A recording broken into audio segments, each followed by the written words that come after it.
Here's a number that stopped me cold when I first read it.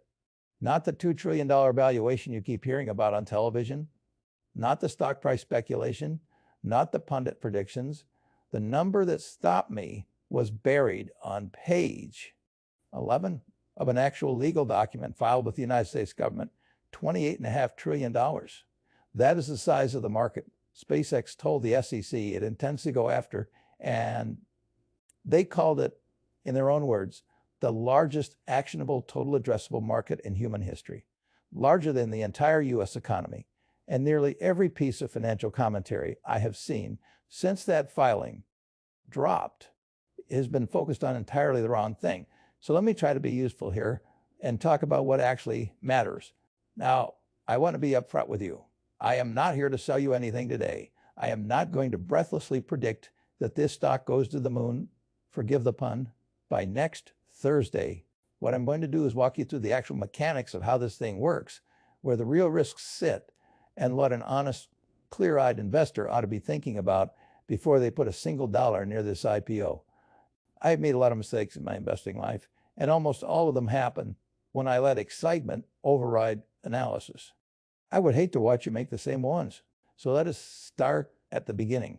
When most people hear SpaceX is going public, they immediately think rockets. Fiery, beautiful rockets landing themselves back on launch pads like something out of a science fiction novel.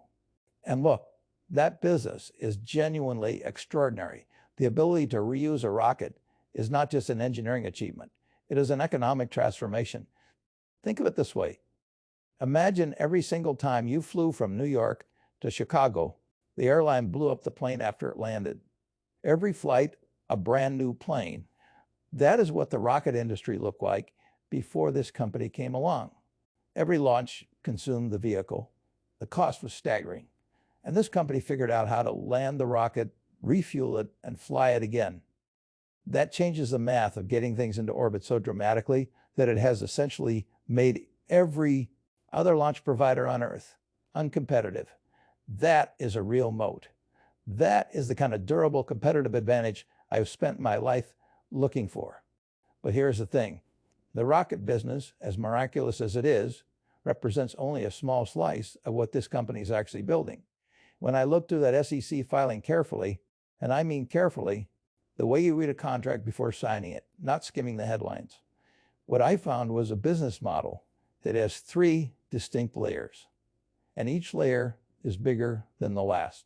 The first layer, rockets and launches, they project at roughly $370 billion of addressable market. That is a meaningful business. That is not nothing, but it is the smallest of the three layers by a very wide margin. The second layer is connectivity, internet service delivered from space. They call it Starlink. And right now it has approximately 10 million subscribers. 3 years ago, it had 2 million. That is a five-fold increase in subscriber count in less than 3 years. And the growth is not slowing down. It is accelerating. Think about what this product actually is for a moment. You are somewhere remote. Could be a farm in rural Kansas. Could be a boat in the middle of the Pacific Ocean. Could be a village in sub-Saharan Africa with no fiber optic cable for hundreds of miles in any direction. And you point a small dish at the sky and you get broadband internet. The traditional telecommunications companies spent decades and hundreds of billions of dollars burying cable in the ground and erecting cell towers to deliver something similar. In populated areas, this company bypasses all that infrastructure entirely. It goes over the top, literally, and their cost structure to deliver that service is fundamentally lower than anyone who has to maintain a ground-based network. Right now, 61% of SpaceX's revenue comes from Starlink, not rockets, internet. The third layer is the one that has Wall Street squinting and scratching its head. And honestly, it is the one that I think is the hardest to value with any precision, but also potentially the largest. That layer is artificial intelligence and data infrastructure. The company is building what I would describe as the future backbone of the AI economy, and they are positioning themselves as the only entity on Earth with both the capability and the economics to build data centers in space.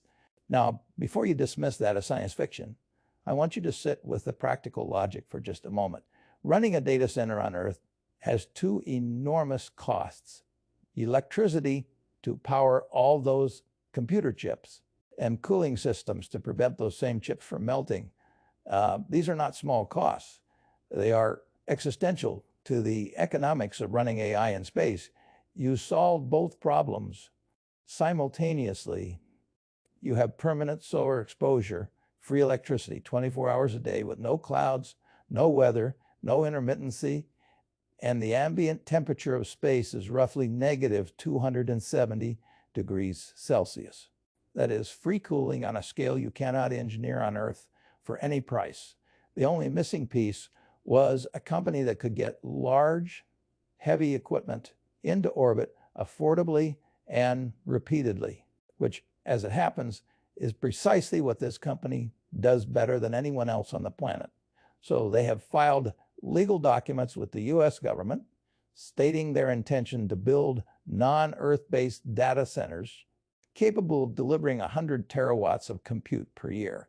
And if you think that sounds audacious, well, yes, it is. But I have learned in my life that when a very capable team makes a very audacious claim inside a legal filing with federal criminal penalties for misrepresentation, it deserves to be taken seriously. That $26 trillion AI opportunity is what pushes the total addressable market to that number that stopped me cold. 28.5 trillion. And before anyone out there says they will never capture all of that, you are right.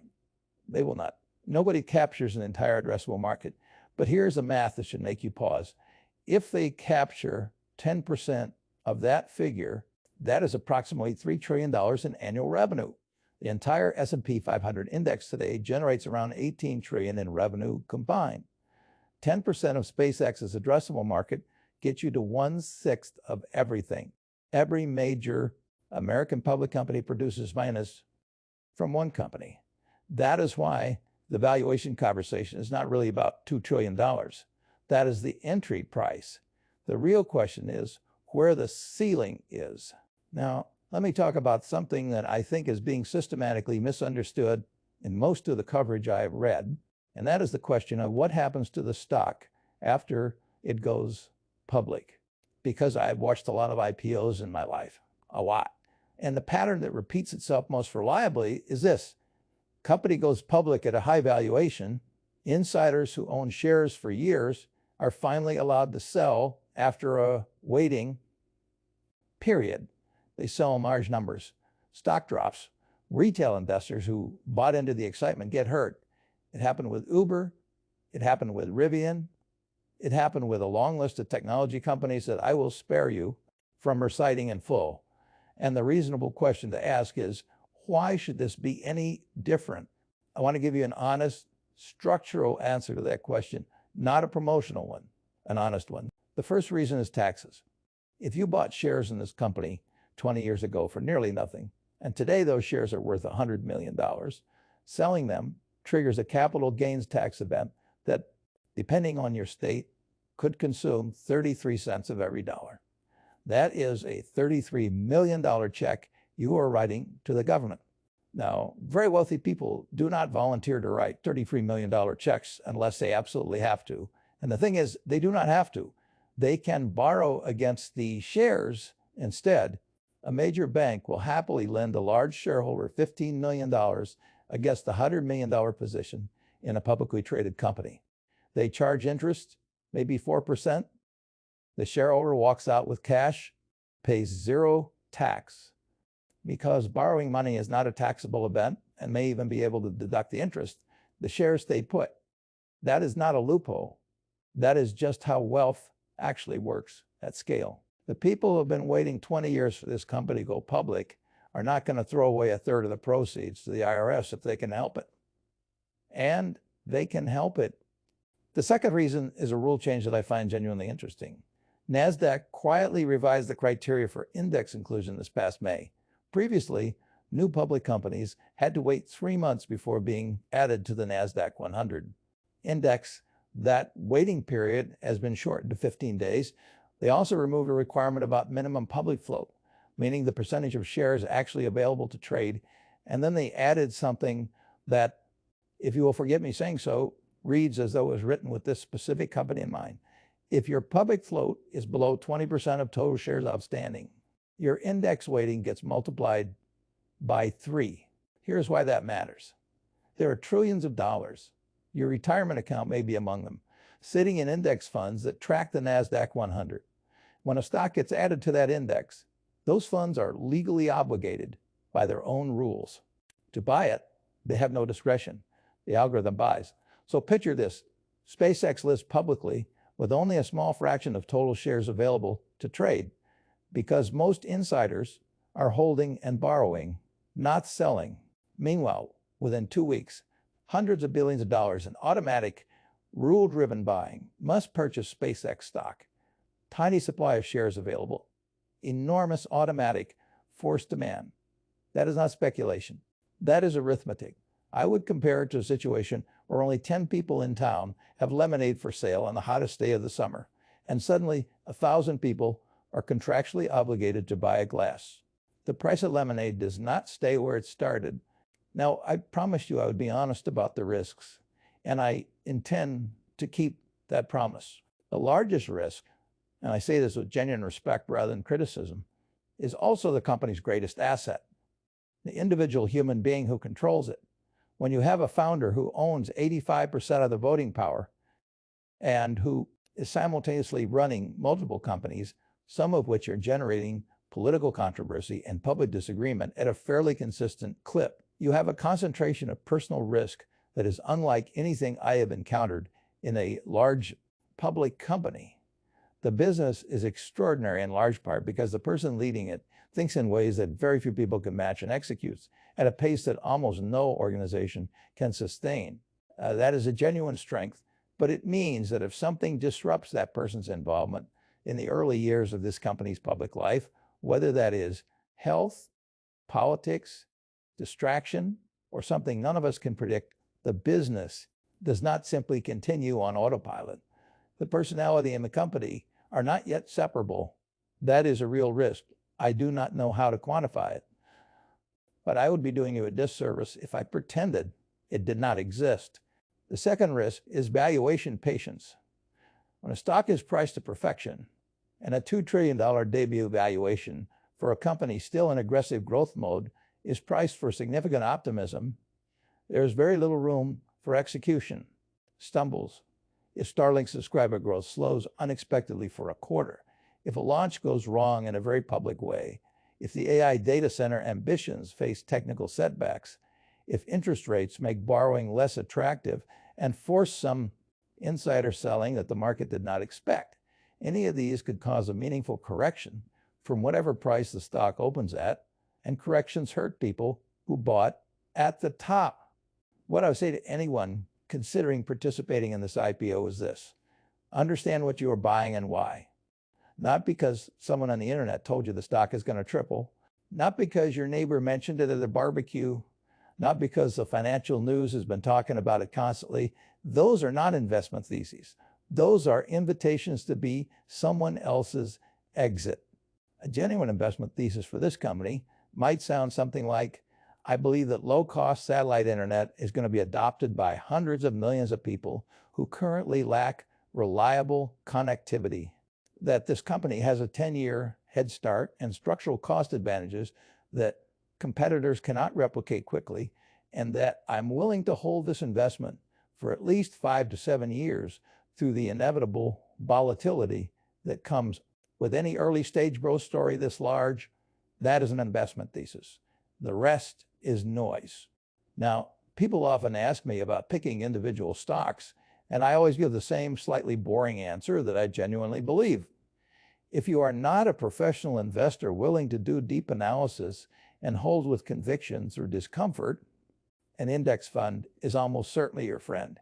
And in this particular situation, there's an interesting structural argument that owning the Nasdaq index fund, the kind that tracks the 100 largest companies on that exchange, gives you automatic exposure to SpaceX inclusion without having to time anything or pick a price. The rule changes we discussed mean that within 2 weeks of the IPO, Those index funds are buying SpaceX regardless. If you already own the index, you are along for the ride. You do not need to rush into the IPO at whatever price the opening day excitement generates. You just hold the index and let the mechanics do their work. That is not glamorous advice. It rarely is, but it has the significant advantage of having actually worked historically for patient people. Let me say a word about the CEO compensation structure, because it contains something I find genuinely revealing about how this company thinks about its own future. The filing describes performance milestones that must be achieved before the founder receives a majority of his compensation. One of those milestones is a market capitalization of $7.5 trillion. The IPO is expected to price the company at roughly $1.75 trillion. So the compensation structure is designed around the assumption that this company grows to be 4 times larger than it starts. That is not a public relations statement. That is a legally binding contract. You cannot lie in these documents. It becomes a federal offense. The man running this company has voluntarily signed a contract that says he does not get paid unless he delivers a 4 or 5 times increase from the starting valuation. That is meaningful alignment. I have always believed that the best investment situations are those where management's financial interests are clearly and durably connected to shareholder outcomes. This is one of those situations. There's also a lockup that I think deserves mention. Most insiders will be restricted from selling for 180 days after the IPO, but the founder's lockup is 366 days, a full year plus 1 day. There is no obvious legal or financial reason for that extra day, except that it sends a very clear message. This is someone who is not planning to take his money off the table anytime soon. And when the person controlling 85% of the voting power has voluntarily chained himself to the stock for a year, that does tell you something about where he expects it to go. I want to return briefly to Starlink, because I think it is systematically undervalued in the current conversation, and it matters for how you think about the whole company. Traditional telecommunications companies built their businesses over decades by putting cables in the ground and towers in the air. That infrastructure cost them hundreds of billions of dollars. It is also infrastructure that is largely stuck where it is. It cannot be efficiently extended to the billions of people on Earth who live beyond the economic reach of that ground-based investment. Satellite internet from low Earth orbit essentially leapfrogs all of that. You do not need to run cable to a village in rural Pakistan or a fishing community in northern Canada. You point a small receiver at the sky, and Starlink is already providing direct-to-phone service in partnership with existing carriers, meaning that eventually the phone in your pocket becomes the receiver, no dish needed. And when that happens at scale, this company is not competing with the existing carriers. It is replacing them globally in every country simultaneously. I would not want to be holding shares of the legacy telecoms companies when that becomes obvious to the broader market. The one other piece of the filing I want to draw your attention to, because I do not see it getting discussed enough, is the space-based data center concept and what it means for the AI industry broadly. Every major technology company that is building artificial intelligence systems has the same problem. They need more compute than the current infrastructure can deliver, and that computer requires electricity and cooling at a scale that is genuinely straining power grids. This company is proposing to solve that problem by moving the computer infrastructure to a location where electricity is free and cooling is free. And crucially, they are the only organization that can launch enough mass into orbit cheaply enough to make that economically viable. If that works, and I want to be clear that it is ambitious and there are real engineering challenges ahead, then every AI company in the world becomes a potential customer.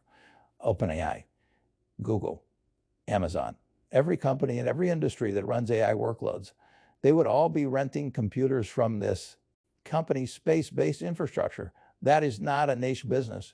That is potentially the utility infrastructure of the next 50 years. Now, I want to close by saying something that I think is more important than any of the numbers I have given you today. In my experience, the investors who get hurt the most by exciting stories are not the foolish ones. They are often intelligent, thoughtful people who did their homework and genuinely believed in the company, but who confuse a great company with a great investment at any price. A great company bought at an excessive price is a mediocre investment. A mediocre company bought at a ridiculous discount can be a spectacular one. Price matters always. And right now, a lot of the excitement around this IPO is being driven by the story, which is genuinely compelling, rather than by careful analysis of what the business is worth today versus what you are being asked to pay. If you believe in the long-term thesis, and I think there are very legitimate reasons to, then the most sensible approach is probably to decide how much exposure to this story you want as part of a diversified portfolio. Buy it in stages rather than all at once, and then put it somewhere you will not check every morning, because the path from 2 trillion to 10 trillion, if it happens, is not going to be a straight line. It is going to have corrections that feel terrifying. It is going to have quarters where the numbers disappoint. It is going to have news cycles where the headlines are bad. The people who ultimately do well with investments like this are the ones who understood the thesis well enough to hold through the noise. And the people who get hurt are the ones who bought on excitement and sold on fear. I started this conversation by telling you that a number on page 11 of a government filing stopped me cold. $28.5 trillion, the largest actionable market in human history by their own description. I want to end by reminding you that the number on page 11 is not a promise. It is an aspiration. The distance between aspiration and reality is where investing actually happens. And navigating that distance requires patience, honesty, and the willingness to think independently rather than follow the crowd. The crowd is already talking about this one, which means the question for you is not whether SpaceX is a great company. It is whether you understand it well enough at whatever price you are considering to hold it through whatever comes next. If you do, wonderful. If you do not, that is not a character flaw. It is just a signal to keep reading before you commit. The best investment you will ever make is still the one you understood before you made it,